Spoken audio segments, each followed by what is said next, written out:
한국의 역사 속에는 정말 흥미로운 가문들의 이야기가 많잖아요. 오늘 우리가 함께 파헤쳐볼 파평윤 씨 이야기는 그 중에서도 정말 특별합니다. 신화와 권력을 넘나드는 아주 드라마틱한 이야기거든요. 아니, 한번 상상해보세요.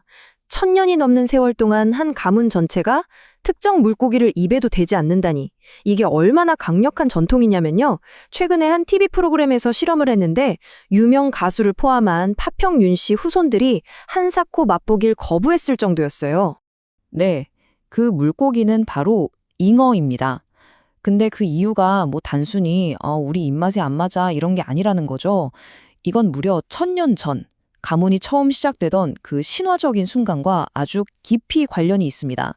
자, 그럼 이 특별한 역속을 이해하려면 시간을 거슬러 올라가야 합니다. 9세기 신라시대 용연이라는 연못에서 시작된 한 기적적인 탄생설화부터 만나보시죠. 이야기는 이렇게 시작됩니다. 사흘 밤낮으로 천둥 번개가 치고 폭풍과 몰아친 뒤에 연못 한가운데에 황금 괴짝 하나가 떠올랐다는 거예요.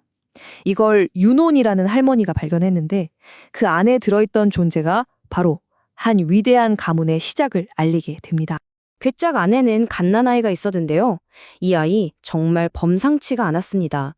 손바닥을 펴보니 윤이라는 글자가 떡하니 새겨져 있고 겨드랑이 밑에는 잉어 비늘이, 발에는 북두칠성 모랑의 점이 있었대요. 이건 뭐 누가 봐도 하늘이 내린 아이라는 신성한 징표였던 거죠. 그래서 이 아이가 바로 파평윤 씨의 시조, 윤신달입니다. 그러니까 파평윤 씨 가문의 시작부터 그 정체성 자체가 이 잉어라는 신화와 아주 깊숙이 연결되어 있었던 거예요. 이 이야기는 훗날 가문이 성장하는데 아주 강력한 자부심의 원천이 되었댔죠? 근데 이야기가 여기서 끝이 아닙니다. 이 신화적인 연결고리가 글쎄요, 몇 세대 뒤에 훨씬 더 강력해지는 사건이 벌어지거든요. 그야말로 기적 같은 일이었죠. 시조의 5대 손인 윤관 장군이 전쟁 중에 적에게 쫓기는 절체절명의 순간이었습니다. 눈앞에는 거대한 강이 흐르고 뒤에서는 적군이 쫓아오고 정말 막막했겠죠? 바로 그때 갑자기 수많은 잉어떼가 몰려와 스스로 다리를 만들어서 장군을 건너게 해줬다는 겁니다. 그리고 적군이 도착하자마자 싹 사라져버렸고요. 이 사건으로 잉어는 그냥 조상의 상징이 아니라 목숨을 구해준 은인이 된 거죠. 그러니 어떻게 은인을 먹을 수 있느냐 하는 생각이 아주 확고해진 겁니다. 감사와 정체성의 상징으로 1000년 넘게 이 약속이 이어진 거죠. 자, 이렇게 신화적인 배경을 가진 가문이 이제 역사의 무대, 그 중심으로 들어섭니다. 특히 조선시대로 넘어오면서 파평윤 씨는 그야말로 막강한 정치적 권력을 손에 쥐게 되죠. 바로 넷! 이 숫자가 뭘 의미할까요? 바로 파평윤 씨 가문이 조선 왕실에 배출한 왕비의 숫자입니다. 이 정도면 한국 역사상 가장 영향력 있는 명문가 중 하나라고 할 수 있겠죠.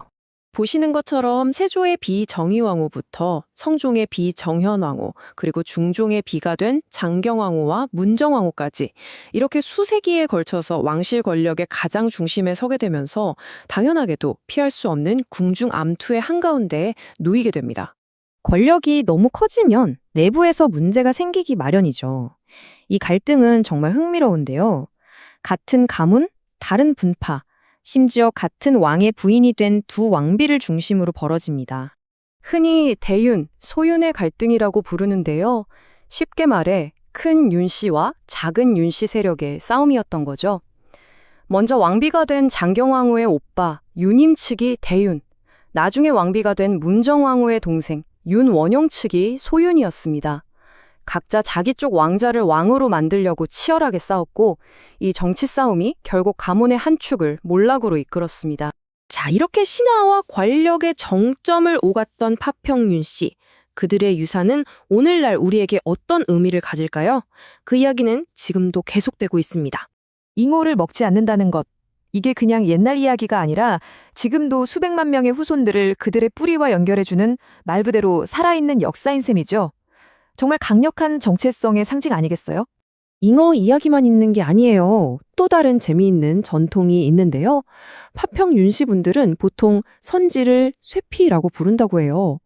왜냐하면 2대 조상님의 이름이 윤선지라서 조상의 이름을 함부로 부를 수 없다는 존경의 의미가 담겨 있는 거죠. 이런 섬세한 전통들이 이 가문의 역사가 얼마나 일상에 깊이 스며들어 있는지를 보여줍니다. 이 인용구가 모든 걸 말해주는 것 같아요. 우리가 사는 이 첨단 시대에도 이런 전통과 정신이 이어진다는 것. 이런 이야기들이 단순한 옛날 이야기를 넘어서 바로 우리의 문화적 정체성을 이루는 아주 중요한 부분이라는 거죠. 결국 파평 윤 씨의 이야기는 우리에게 질문을 던집니다. 여러분의 가문에는 어떤 이야기가 있나요? 하고요. 꼭 이렇게 거창하지 않더라도 우리 각자의 가족 이야기가 바로 지금의 나를 만든 아주 소중한 조각이라는 걸 다시 한번 생각하게 하네요.